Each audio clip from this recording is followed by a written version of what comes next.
everyone. I'm Linda Nickell, and welcome to the Happiness Hour. We do this every Wednesday night, live here on Zoom, with a new topic and a new speaker to help us all connect, inspire, and create. A list of upcoming Happiness Hour presentations are listed on my website at lindanickell.com, as well as the links to our previous sessions posted on YouTube. Erin Randall is here to help run the backside of Zoom, and if you'd like to connect with her, you can find her at adnilyoracoaching.com. Say hello, Miss Erin. I'm just going to say hello and stay off off camera tonight. Okay. Yeah, I thought that would be my special gift for you all today. Plus, I'm out of jokes. So we actually had dinner last night, and we were talking about Erin's jokes, and we're going to put a little hiatus on her jokes for a little while. No, we're not. Yes, we are. No, we're not. I love you in spite of them. Our guest tonight this evening is Jon Fischer.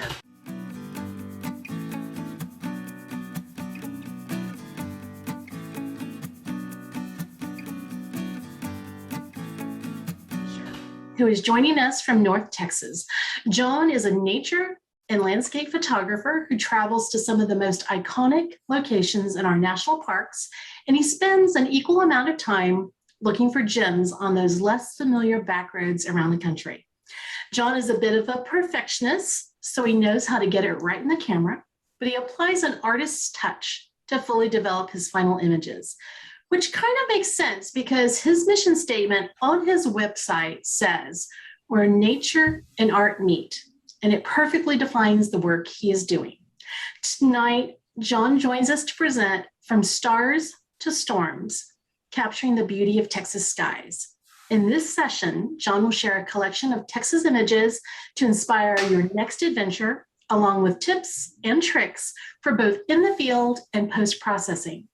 This is Jon's third presentation for us. He previously showed us some of the magic he performs in Unlocking the Power of Photoshop, and his second session was called Edit Along. Both presentations are up on the YouTube channel if you want to check those out. So Jon, with that, welcome back to the Happiness Hour. Thank you so much, Linda. That was an amazing intro that I don't think I could even hold a candle to if I tried. You can. I wouldn't say those words just to, well, since when have I ever buttered you up? Come on. When you want something? I don't know. I don't know when you said that. It's true. No, it is great true. being back, and I'm really looking forward to this presentation. As you said, my last two presentations were very much heavily on the editing side of things, and I'm really looking forward to showing some of the images that I both use some of those editing techniques on, and just showing some of the ideas and different places in Texas and types of weather in Texas that allows you to be inspired and capture some absolutely beautiful images. So with that, I think I'm just going to go ahead and start sharing my screen here and dive right in. And we are kicking off with neither a starry sky or a stormy sky, but an image that I always go back to anytime I'm feeling not inspired to go out and try to capture something. Texas skies will always meet you halfway if you make the effort to go out and shoot. This particular morning, I got up 2.5 hours before sunrise, drove halfway across North Texas. As the sun was coming up, there was not a cloud in the sky. It was 20 degrees outside, and all I could think was, I'm just going to stand on the side of this lake and freeze and watch the sun come up with nothing of interest around it. And just as the sun hit the horizon, this gorgeous bit of fog came up, and I captured this image. So this is kicking off with, just go out and shoot. You never know what you're going to get. Texas weather is going to change in an instant, and you just roll with the punches. So with that intro, we're going to dive into the first of the night sky images. This was probably one of my first Milky Way shots, at least one of my first that I'm willing to share. Was taken back at the beginning of 2015 with what was at the time a fairly slow lens. Maximum aperture was at 4. It was kind of an entry-level full-frame camera, but it kind of shows what you can do with even not the greatest, fastest most expensive camera gear out there, you can still capture the night sky, and something that you should be able to be proud of and be willing to share and show off a little bit. Very, beginning introductory kind of settings for shots like this. 30 seconds is about as long as you can go when you're shooting super wide. This was a 17 millimeter focal length on a full frame camera. Again, f4 was the fastest that I had available on this lens, and ISO 3200 was about as far as I was willing to push that particular camera. So that's kind of your upper end of what you want to aim for settings when you're just getting into night sky photography, Milky Way photography, with something that may not be the sharpest, cleanest image, but something you should be able to get started with, start editing, start experimenting out there in the field, and still have something you're proud to, look at the back of your camera and show off when you get home. Another deal on this particular image was kind of a rudimentary type of light painting. We basically just have a light flashlight out there, and we're just kind of spraying it around in the dark, made for some very uneven lighting. And as these images go on, we'll kind of see how some of the progression of the different techniques in the field allowed for some better images, different techniques and different ideas of how to use the lighting to come up with some more interesting foregrounds and subjects for your night sky. Following year, I went back out to Fort Griffin, which is where both these shots were taken, and captured this image.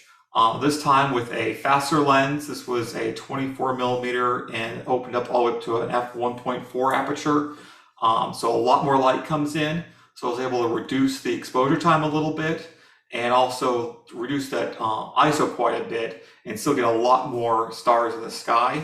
On this particular image, we also did a little something different with the light painting. Instead of trying to stay outside of this building and try to just kind of splash light all over the place, we had someone run into the building and use some lighting from inside to kind of create this both silhouette and lit technique.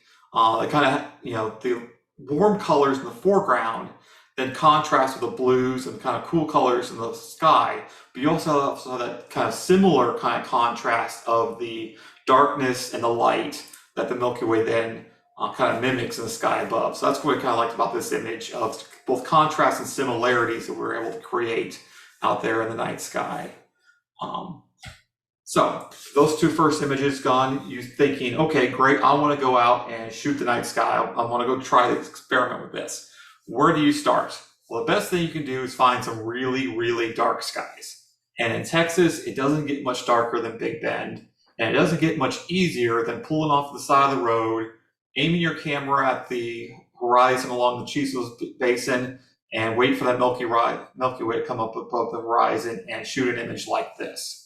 You've got something interesting in the sky, gorgeous Milky Way, but all you have in that foreground is that horizon. It's kind of interesting, but it's not, doesn't have that kind of balance that you're looking for when you think it's a landscape and nighttime photography.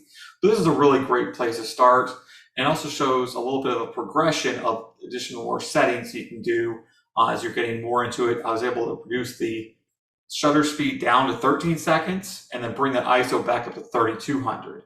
So that's, I think, more where I'm aiming these days on my shots, is a little bit shorter of a shutter speed and a bit higher of ISO, because I've been able to learn to control the noise a little bit better at a higher ISO, plus newer cameras are just getting a lot better at controlling ISO and noise at those higher ISOs. So this is just kind of an example of where you can start and just kind of get something on the camera that shows that gorgeous Milky Way. Will just make you jump for joy that first time you see it in the back of your camera. So where do you go from there? Well, next thing you can do, John, let me interrupt real quick while we're still on that particular image. Okay. Someone's asking, what was the f-stop you used on that one? This was probably f2. Okay. My 24 millimeter 1.4 is really has some problems with coma and some different issues. Wide open. So I usually try to stop that lens down to f2, f2.4 kind of range. That kind of controls those problems a little bit better. There's lenses out there that can shoot wide open, like 1.4, 1.8, and not have those problems, but sometimes those lenses cost 3-4 times as much as this particular lens did, okay. Which was the Samyang 24 millimeter. Great manual lens, cheap, but it does have some limitations as far as sometimes that coma and astigmatisms that cause some kind of light blooming around the stars.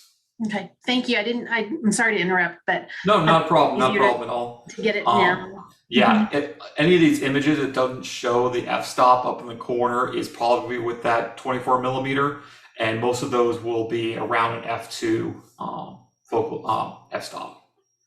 So jumping back to this image, it's kind of like the next progression of what you can try to think of and try to do as far as foregrounds and shooting the Milky Way. Something that you can silhouette against the night sky. You still don't have to worry about, trying to light it yourself. You don't have to worry about, if the moon's going to be up to try to light things. All you have to do is find something kind of interesting and recognizable that you can stick up into the Milky Way, up into the sky, and get a shot like this. This was taken at South Lano State Park. It's about 1.5 mile hike to get into this location. I started apparently about an hour earlier than I needed to. I miscalculated how long the hike was going to take me. So when I got on location, figured out where the windmill was, took a test shot, and the Milky Way was just barely visible above the horizon. And I'm sitting there going, well, now what do I do for the next hour until things rise to where I want them to be to get this particular shot? And I'm thinking, I can do a star trail. Then I realized I'd only taken one camera, and in the 1 hour I was going to have before I wanted to have the Milky Way shot, I wasn't going to get enough of a star trail to really have anything of interest. So my crazy sleep-deprived self hiked back to the vehicle to get my second camera whilst running the star trail, hiked back, took the Milky Way shot, then hiked back. So it was about a 6-mile hike before dawn that particular morning. And this is one of several shots, including that star trail that I got out of it. But let me tell you, I definitely took a nap later that afternoon. Moving on. It was worth it, though. It was worth it, yeah. It was one of those shots that I planned, and even with the slight timing miscalculations, actually came out as good, if not better, than I had planned.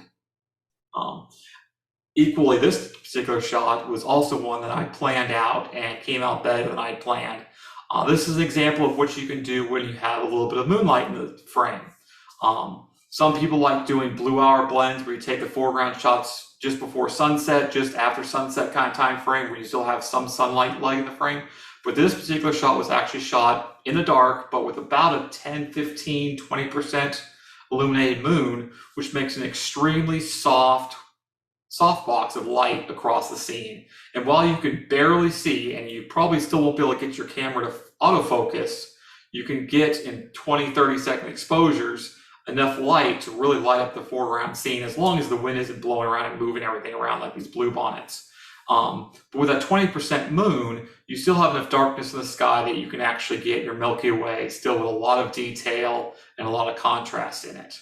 So this is kind of a progression of starting with just the horizon, then figuring out something silhouetted, and then moving on to figuring out interesting foregrounds with a little bit of moonlight that you can then bring the whole thing together, get your Milky Way, which really should be kind of icing on the cake and not the image's focus itself, especially when shooting in the landscape. You want to kind of tie the night sky to the place you're shooting it to really give the person a feeling of where you shot it, the emotions of being there, and not just make the Milky Way the entire subject of the image.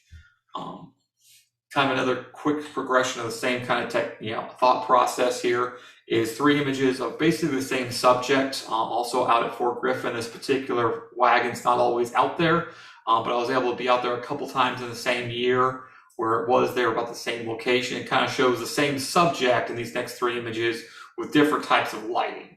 So of course, this is just a single image, no moonlight, no light paint of any sort. So you just get the silhouettes. This was a single frame at 20 seconds, f2.5 with a really super wide 14 millimeter. Moving on to the same evening, I got this shot, which is actually a panorama of a majority of the Milky Way. To light this, I took a small light that didn't actually put out a whole lot of light, moved it far off to the right, and that way I was able to light everything evenly at the same time. So each shot as I was taking it didn't have a different amount of light painting, where where you have, if you were trying to like manual light paint with a flashlight, just kind of blasting across the scene, just kind of moving it around. And the last frame here, same wagon, but this one was on a different night about a month prior where we had a little bit of moonlight. So again, you can see that the moonlight gets a very nice, even light, very soft light. But the downside is that the Milky Way is a little bit more washed out. You're going to probably have to do a little bit more work to bring out the detail in the Milky Way, but it's still there, and it still does make that really interesting juxtaposition of the foreground. Moving back out to Big Bend, here's another shot that I was able to capture out there. This is another panorama and showing what you can get when the Milky Way is relatively low on the horizon. And you set up the camera on the tripod and take multiple shots across the entire frame where you can get the entire bow of the Milky Way. This is probably a little bit less than 180-degree kind of perspective.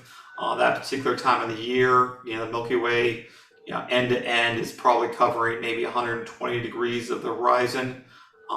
Again, setting up a single small light that was evenly lighting everything, this time off to the left, lighting everything. So each shot had the same amount of lighting in it. And to jump over editing real quick a little bit, I'll show you what I did on this after the initial edit. Let's see. Okay, real quick on this editing of this one. This was my initial edit after doing the panoramic and a little bit of editing Photoshop. After looking at it, actually as I was preparing for this presentation, I determined that I still thought that the foreground lighting down the left edge was still a little bit too bright. My eyes were being drawn over that left bottom corner, which is a little too much. So with just a few little, let's see, I still can't see all the things I want to see. There we go. Quick little couple radial filters. I was able to bring down the exposure on the bottom corners to reduce the exposure there so your eyes don't get drawn there, and an equal small radial filter to bring up the exposure in the center. So there's your before and there's your after. Let me get rid of the circles again, you can see a little bit better. So there's before and there's the after again. Just shows a little bit of a additional balance to the eyes where you want your eye to be drawn. Never feel bad about going back and tweaking your images even a year or 2 years after you've edited them. If you see something that your eye is immediately drawn to, that's something that you don't want it to be drawn to. So that's just a little tip on the editing side of things there. Let's jump back into these images, and the next one is one of my favorite panoramas I've ever shot, mostly because I had no idea it was going to work when I shot it. It was probably about 2 in the morning. We were just kind of hanging out by this bridge out near Fort Griffin, and my eyes had adjusted enough to be able to look up and see the Milky Way arching up through the bridge. And I'm like, I wonder if I could shoot a panoramic up and over and through this bridge. And nobody thought it was a bad idea or a good idea. So I'm like, well, might as well try it. And this is what I came home and was able to put together. I really like it because it allows the horizon and the bridge itself to warp around kind of the Milky Way being in the center. So never feel bad about experimenting, even if it doesn't work out completely. You always learn something no matter if it works or doesn't, but it's really a treat when it does work out.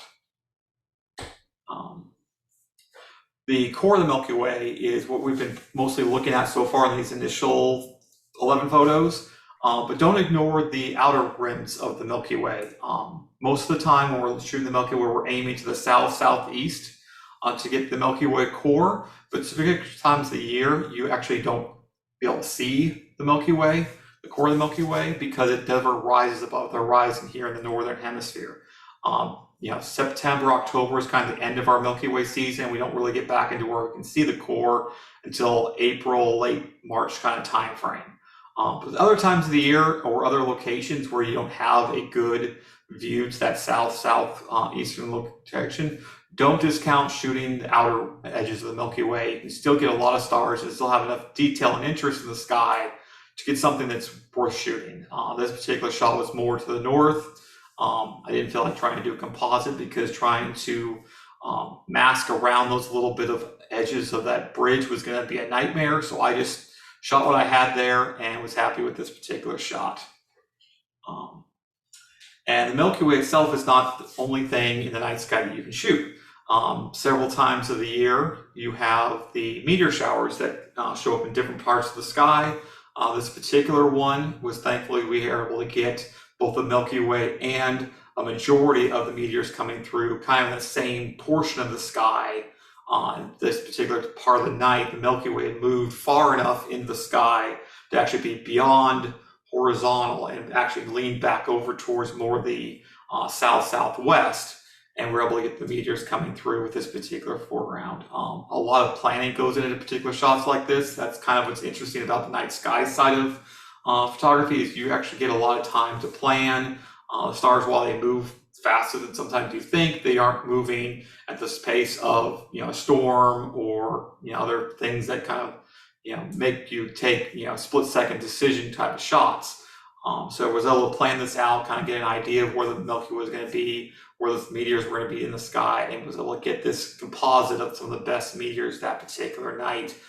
This is out far west Texas on an abandoned church.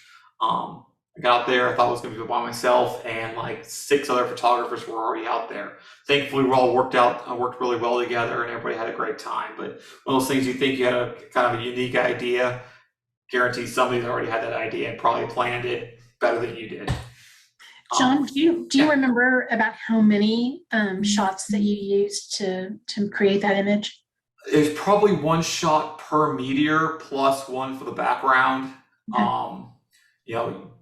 Unless you're really lucky, you're not going to get more than 1 meteor per frame, even shooting 13, 20 seconds at a time.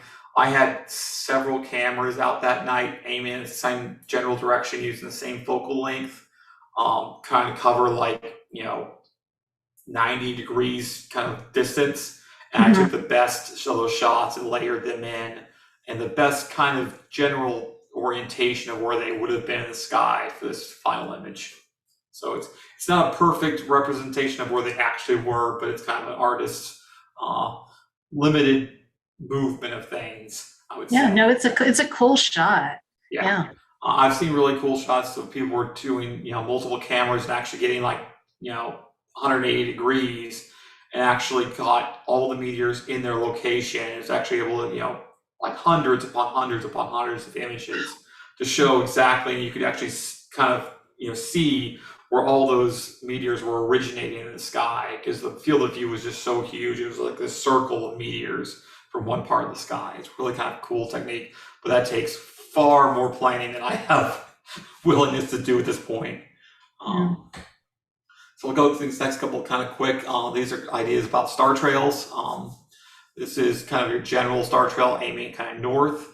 The most idea, kind of demonstration here is that all the stars rotate around the North Star Polaris, and that's kind of where this upper left corner is. But you notice that the stars move a lot slower around that central point closest to that, versus out here on the edge of the frame, where in the same amount of time, the stars moved a whole heck of a lot more.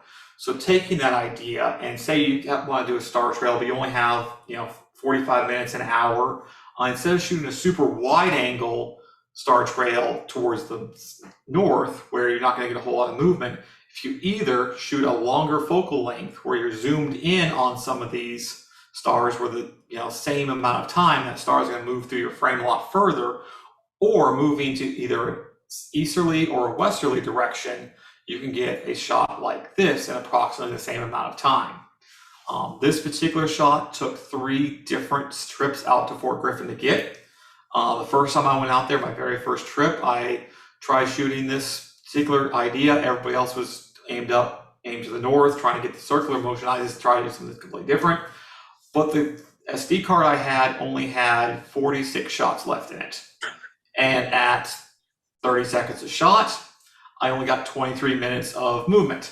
Not very long star trails. Kind of bummed out about that. So some months later, I go back out there, start shooting Milky Way, kind of get tired, like, okay, I'm gonna chill in the truck, let me set up this Milky Way star trail, try to get it this time. Except for I set it up as a vertical portrait orientation. And I did not realize this until I got home, compared to the first one. And I'm like, I completely set up a different composition that I really wanted. So fast forward another year, I finally go out there with the sole purpose of getting the shot. I hadn't shot anything else yet. I'm going to set this up, get it going. I was the only one out there, so I had to worry about other lights going around there. Set this up, got what I wanted, and then I went to some other part of the grounds and shot the Milky Way with my second camera. It's like 3 times, third time's a charm, got this shot with the lighting that I wanted and the star trails that I wanted. One thing to notice is on these shorter duration star trails is you will get gaps no matter how fast your camera's shutter kind of goes over to the next shot. You're going to get these tiny little gaps in between the stars. Looking at full frame, a lot of times you really won't notice it. Some software like StarStax has additional parts in it that will try to fill that gap. Sometimes it works, sometimes it doesn't. I usually try to do a blend of one that's gap filling and one that's just done in Photoshop to try to find a combination of effects to fill in those gaps. But they are a challenge to get rid of. What I've started doing more is doing shots instead of 30 seconds. I'll try to do like a 2-minute to 5-minute exposure, just so I have fewer gaps to deal with. The far end of the gaps. It's just kind of a staggery look, especially when you zoom in. It kind of looks, it's too digital for my ideas because I see that those little dots, I think like Pac-Man. No, I think they're cool. Okay. Well, on the far other end of doing 30-second exposure is doing a shot that is a single frame that runs for 1,366 seconds. And somewhere in my notes here, I have exactly how long that is in minutes. I think it's like 16 minutes. But I haven't been going off my notes, so I'm not even in the right spot. 23 minutes. Yes, it's approximately 23 minutes. The downside of that is, as some of us probably know, and I'll explain here, heat equals noise. Anytime it is hotter outside, it is anything that generates heat is energy. Energy confuses the sensor in your camera to think it's light. So the more heat, the more noise you end up with. And this particular image, running a single frame for that long duration, generate a lot of heat, and you get all of these little tiny speckles in the background. And the original image, all these bright, you can start to see these magenta dots. All of these little speckles were magenta, greens, and all these different colors. So that's kind of the opposite end. You start dealing with a lot of this heat noise if you run it for too long. So kind of like I said, the happy medium is trying to shoot multiple frames in a 2 to 5 minute kind of duration. And as you layer multiple frames together, this noise, because it's random, will start being averaged out to some degree, depending on how you blend these together. So try not to do the extremes on both ends, but the kind of medium of the 2 to 5 minutes is where I would recommend trying to do for star trails that will have the best blend of noise reduction and fewer notches in your stars. Like this one, you can see nice smooth stars in between the absolute field of little specks that are not stars. Last Starry Night Sky shot here real quick before we move on to some of the storms is something you can do when the Milky Way isn't around, not only because it's the middle of December, but also because it is a full moon. Don't forget about the constellations, especially ones that are as easily recognizable as the Big Dipper. Even if the wind chill is -8 degrees like it was this particular night. I was very thankful to get permission through a buddy of mine that we both went up to the McDonald Observatory in Fort Davis, Texas, the night after they had a very rare snowstorm. And in particular night was a full moon. So we were actually walking around, no headlamps, no nothing, freezing our toes off. But walking down this roadway, turning around, seeing that Big Dipper, for at least the few minutes I was shooting this particular frame, I was warm. And then I ran back to the truck and actually got warm because I had gotten my feet wet earlier in the day with some of that snow, and it was not a good thing. But got the shot. That's what's important, right? To wrap up the stars completely is what to do when the stars start going away. This particular night, I thought I had a full night of shooting the Milky Way, but a bit of clouds had started to come along and kind of obscured everything. And instead of being kind of, dejected and trying like, well, now I got nothing to do the rest of the night, at least I made the most of the little bit of moonlight we had before the moon set and got this particular silhouetted shot of the rock church down in Cranfield's Gap. So try to make the most of a night that didn't exactly go to plan. And that is some of the night sky shots. Do we have any other questions we want to address before I jump into the other half? Yeah, there is one question Jamie had. She's wondering if you've moved to low-level lighting for your night shots for painting foreground images. Yeah, for the most part I have. I've been using the Lytra cubes now for a number of years. I've discovered that the Lytra cube with a diffuser on them is about right. They're still probably a little bit bright. I've sometimes either done a double diffuser or added an additional filter to it to reduce the light a little bit more. But there's a lot of good, real low-level lighting tools out there and products that are probably better than the Lytra cubes that I've had now 4 or 5 years. But anything that you're able to light that's just barely brighter than the night sky, when you take a photo, the camera is going to see that real dim light in the foreground as the same exposure as the night sky. So you don't need a really super bright flashlight kind of, panning across the scene to try to light paint. But using these really low level lighting is a really great way to do it. And it disrupts the night wildlife and other people out shooting a lot less as well. Okay. That was the only question I had, yeah. Cool. Then we'll jump into the other half of what Texas skies have to offer. I'm going to preface with saying that storm chasing is dangerous, not only because here in Texas and throughout Tornado Alley, especially our spring storms get extremely violent, and getting too close can put your life in danger and put other people's lives in danger as well. So if you have the inclination to go out and shoot storms, I would say start off far away, like this particular shot here, or find a storm chaser that you can either hire or make friends with them like I have, that are willing to let you tag along for a little bit of gas money. I will not go out, especially in the spring, alone and try to get close to these storms, not only because I don't know what I'm doing, but also I don't want to get in someone else's way that's trying to get away from a storm that they know is coming. And also just because so many people are out there doing this, the roads are getting congested, and it's almost as dangerous, just too many people out there, as it is with the storms themselves. So be careful, start off slow, start off far away. You can still get some amazing images, especially later in the summer. This particular photo was taken in, so this was June, this was kind of late June.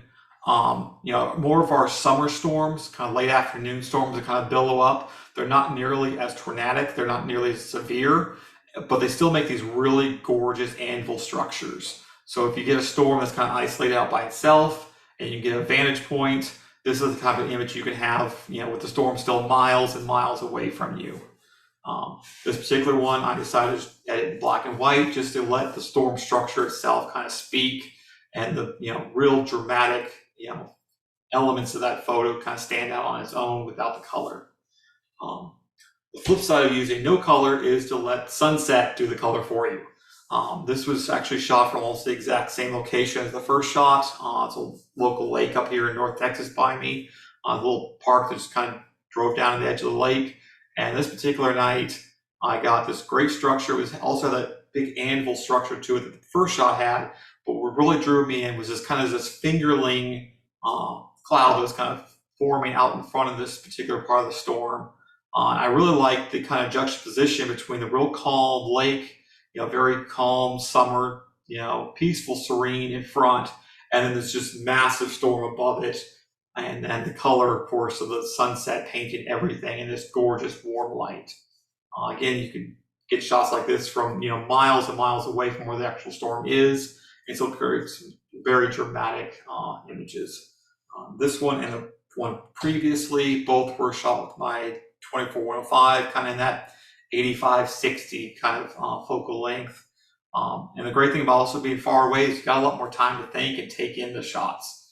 Some of these later shots we're going to see here in a moment, I had minutes, if not seconds, to get the shot before the guy I was with would say, "Get back to the car." And also lightning. Yeah, I can see Linda going, "Ooh." Yes.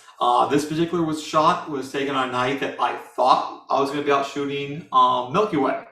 I left the house, drove out to Montague County, and as I'm driving down the highway, I see this kind of grayish sky up ahead of me. I'm like, that doesn't look like clear skies, but it could be haze. It'll be fine. By the time I got out to Montague, this storm was just massive and billowing. It was a gorgeous shot. I got several shots after this particular one that show earlier in the evening. But this was later in the night. We set up, again, far enough away that we felt safe from these bolts.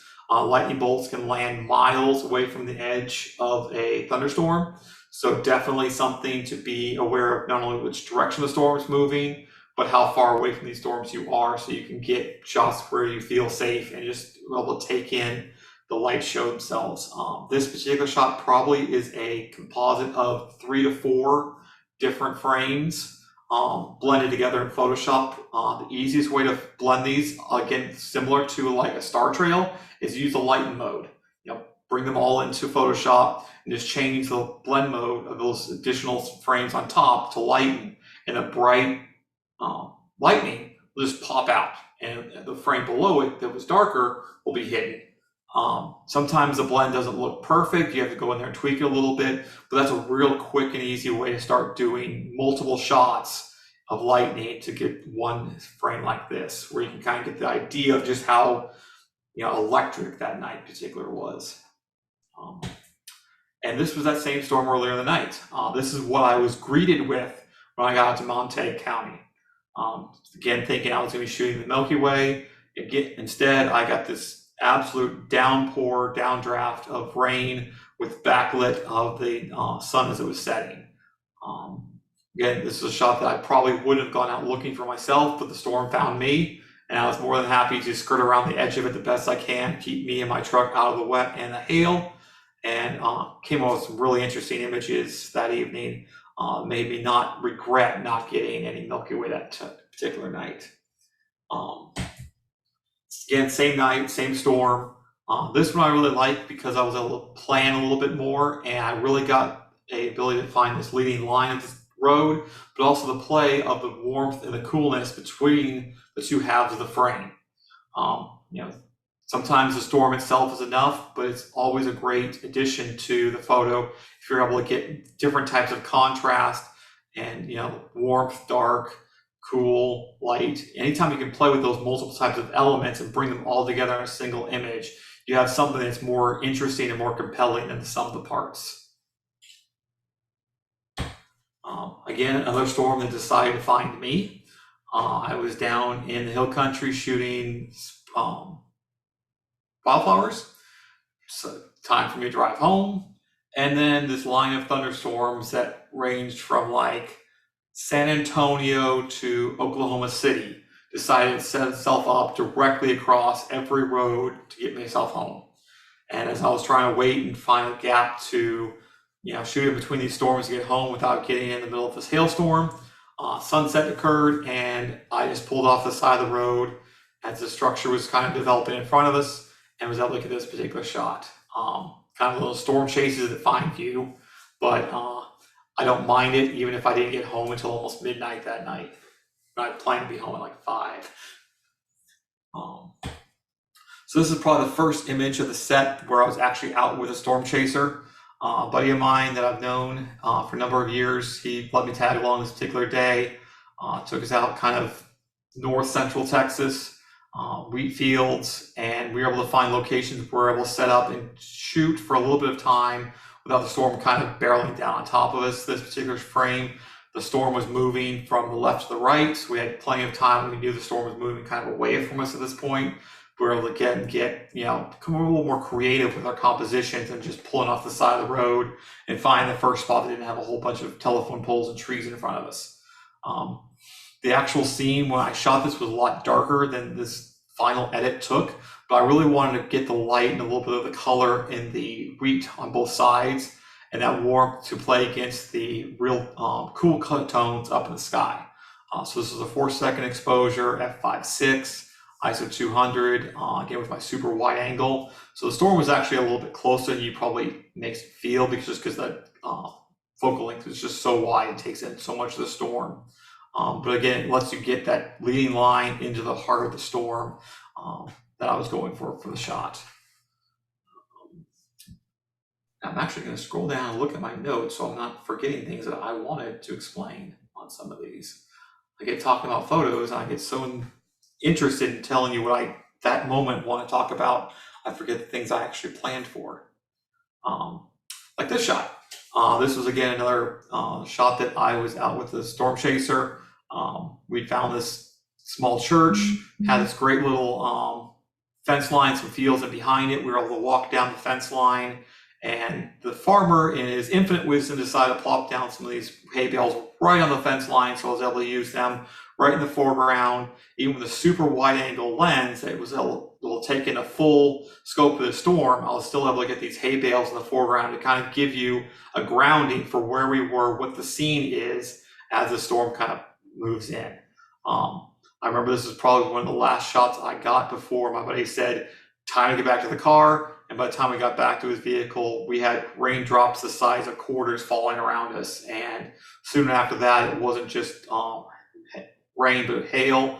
And this particular storm was tornado warned about 15 minutes after we took the shot. And we took the opportunity to back off a little bit and let it do its thing in peace and quiet, and us in relative safety.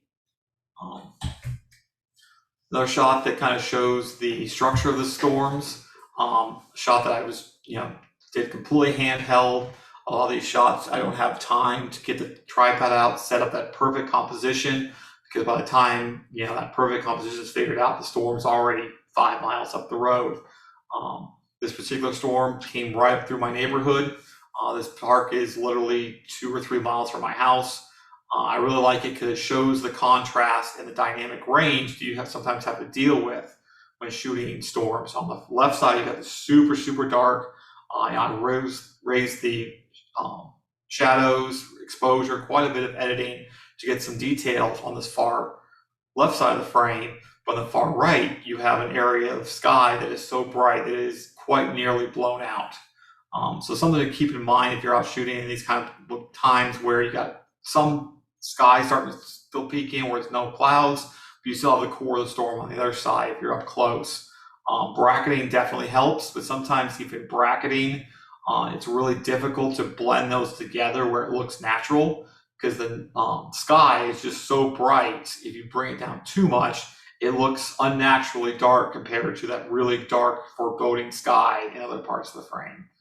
So in this particular one, I just let it be just shy of being completely white and let the contrast speak for itself. Another great storm. This is probably one of my favorite shots. This is actually the ranch of the owner of the company that I work for during my day job. I knew these back roads because I go up to his ranch relatively often. I've been chasing the storm for probably an hour at this point. I knew I was up kind of near his ranch. I kind of knew where I was. Came around the corner, sure enough, drove right by the big sign at the front of his ranch, pulled around the side, and I watched the storm just plow through his ranch. And the hail core actually came directly over this tiny little, what looks like a tiny little house in the middle, which is actually a 2-story ranch house. It's probably about 3,000, 4,000 square foot home. But it looks tiny compared to the actual immenseness of the storm. And he actually shot a video of the storm as it came through, and it's some of the most intense hail that I think I've ever witnessed, even in a recording. So I was extremely happy that I was standing there and not on top of that house. This is the same storm a little bit earlier in the chase. Again, this is this kind of spring storm, late spring storm or summer storm. If I look at the date, actually it was August, so quite late. So again, being able to chase some of these storms where it's a little bit less of an extreme tornadic event, it's a little bit safer, but you can still get that hail. I seriously thought I was going to get some hail trying to shoot this shot. But thankfully the storm kind of skirted just the outside of where I was, and I was able to get this wide angle panoramic view of these clouds as they came through. There's just so many different textures and colors in this frame. It was just, I sat there in awe and I almost forgot to actually get the shot. Definitely if you're shooting wide angle is good, panoramic sometimes even better. If you get a little too close for comfort, definitely try to get that super, super wide angle to kind of get the entire storm encompassed, which brings us to this frame, which is the same John, sort of thing. Yeah. Quick question. Are you on a tripod or are you shooting handheld? Both of these were probably handheld because I was probably completely unsure of how long I had to get these frames. And therefore I probably wasn't shooting bracketed panoramics. Sometimes if I can get on a tripod, it's definitely preferred. They definitely stitch a little bit better when you have different, less kind of wiggle in your different frames. But some of these softwares, especially the latest versions of Lightroom, Photoshop, their softwares are specifically for panoramics such as Fusion, which is a great software out there that's open source and free. They do some amazing abilities to stitch things that aren't perfectly on a tripod. So these two probably were handheld. If I was to take a guess. Especially shooting super wide, you have a little more wiggle room in the shots if you're not perfectly level and perfectly even as you go around. When I'm shooting handheld panoramics, what I'll try to do is lock my elbows in, try to get that camera steady on my upper body as I can, and do all of my movement around my hips. I'll just rotate as far in one direction as I can, take a shot, moving over with additional overlap. The more overlap you have, sometimes the more forgiving the stitching is. So I'll just take additional frames, moving maybe a third of the frame at a time until I'm as far as my hips allow me to rotate in their direction. Thank you. Yep, no problem. And this one again was storm chasing. Storm chasing friend of mine. He does a lot of both panoramics and time lapses, and I'm like, I can do it panoramic. And this thing was actually a lot closer again than it looks, just because the field of view is so immensely wide. You kind of lose the scale of it in the vertical and how close the storm is, but you do gain that width, that whole encompassing view of the storm from one horizon to the other. A couple last images here. Storm chasing at night is not a recommended activity unless the storm is coming literally 2 miles from your house and you've been tracking it all night and you know where you can be 15 feet from your car. This particular shelf cloud kind of came over. This is up here in Allen near me, and I knew exactly where the storm was going to be. It was going to be north of me, already past me, moving away, but I was still able to get some formation of these clouds and let the light pollution of the actual neighborhood kind of work for me and light up the bottom of the storm, kind of a unique UFO kind of look. But definitely something not to do just in the middle of nowhere, especially if you don't know where the storm's going. Another shot that was shot right here in Allen.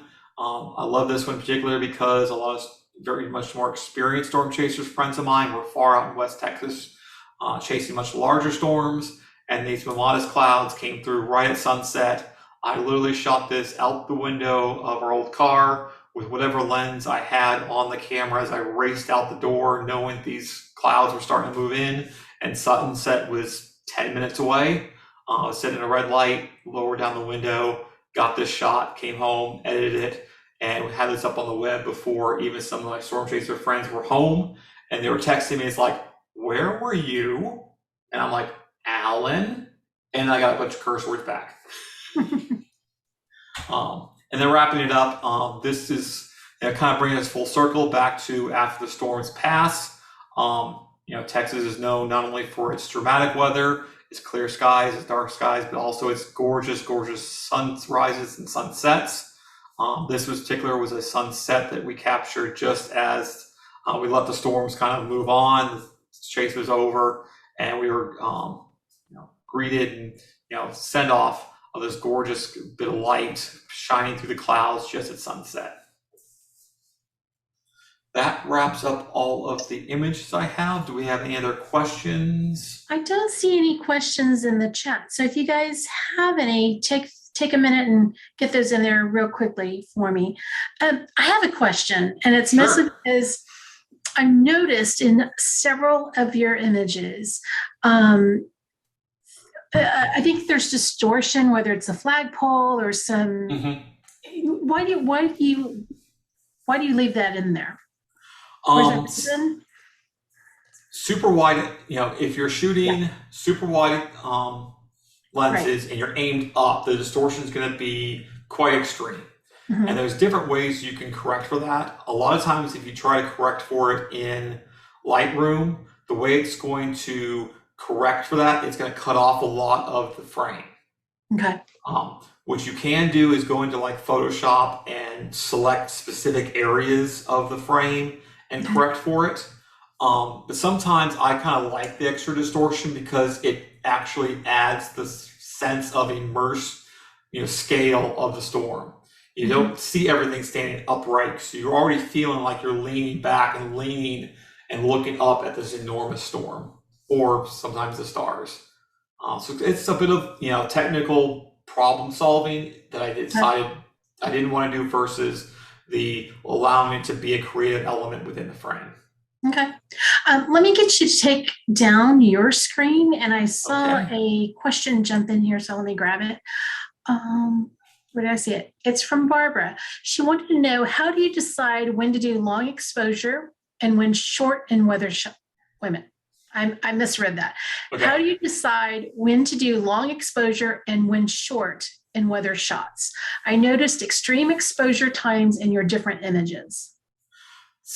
Sometimes that's the amount of light in the scene is moving very quickly. It's gone, a lot of times I shoot either manual or in AV mode. And sometimes where I'm metering is I'm trying to meter for either a part of the frame that I want detail in if it's super dark, or as part of a metering trying to get an exposure that's not going to blow out the brights. And some of these images were exposure blends, where whatever image you're seeing may be either the dark or the light frame of a 3-shot exposure. So there might be other parts of that image that were taken at double that, triple that exposure time. The one that was like a 4-second exposure, it was really dark, and I wanted to get enough light in the foreground to really naturally light up that wheat that was on both sides of the road, and the long exposure just kind of was what I needed. I can't remember if that was also maybe with a camera that didn't deal with high ISO as much, or it might have been that I was just shooting at 200 ISO earlier in that before we stopped that particular location, I hadn't realized I was at 200 ISO still and hadn't cranked it up to 400 or 800 yet. So sometimes it's just you're moving so fast you don't know if you've got 2 minutes or 20 seconds at that location. You're just like plop it down, get a shot in the books, and then you can start refining your exposures from there. Yeah. So I love this question, Nathan. His question isn't specifically related to photographs, but certainly to taking photos. He wants to know, do you have any tips for avoiding critters at night, like the scorpions and black widows we ran into the ruins at Fort Griffin? Yeah, you can run into a lot more than just scorpions and black widows out there.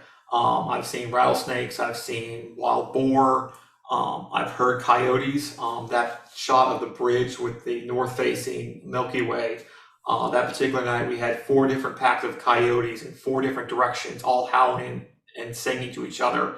And we're just realizing we're in the middle of these 4 groups. But as long as they keep howling, we're okay. But back to the particular note, I am usually out there with hiking boots, or actually snake boots that go up to high up on the knee. Long sleeves are obviously a really good idea, even if it's 90 degrees in the middle of summer. A hat.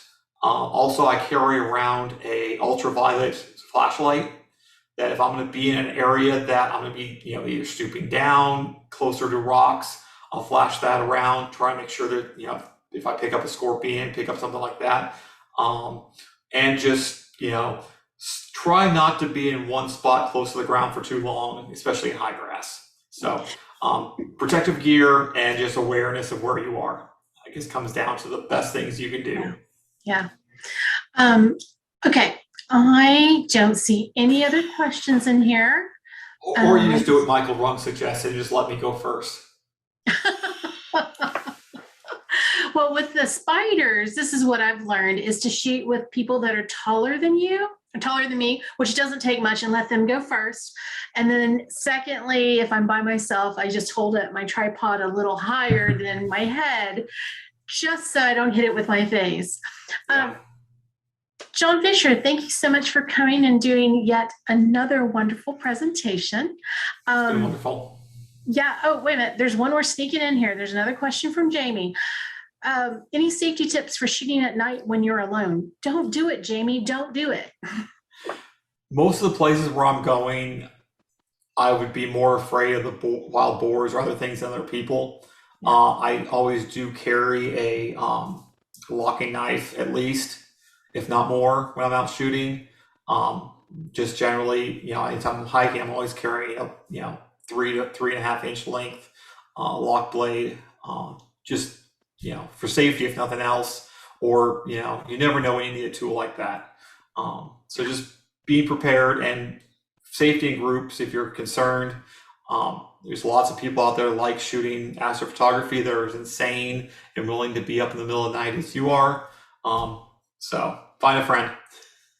Yeah.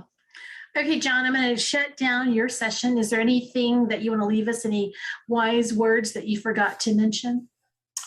I'm sure there was a lot of wise words in my notes that I was ignoring halfway through. But I just appreciate the opportunity to share some of my images. I hope that it inspired some of you to branch out and try different things, either in the night photography or, finding some of these summer storms, staying away from them a little bit, and just be in awe of the weather. We have some amazing different types of weather in Texas, and it'll meet you halfway if you try a little bit. Yeah. All right, Jon, I appreciate you taking the time to do this. Personally, I love lightning and thunderstorms. So I was particularly tickled to see a lot of those images in there to kind of get me excited again. All right. You guys can connect with Jon through his website, jonpfisher.com. And if you're on Instagram, please give him a follow at jfisherphotography. Next week, my guest is Malcolm Wilson, a Kentucky native who is documenting the people of Appalachia. Malcolm will be here to present cultural photojournalism. What is it and why is it important? Until next time, go out and create something beautiful, and I hope that we see you again soon.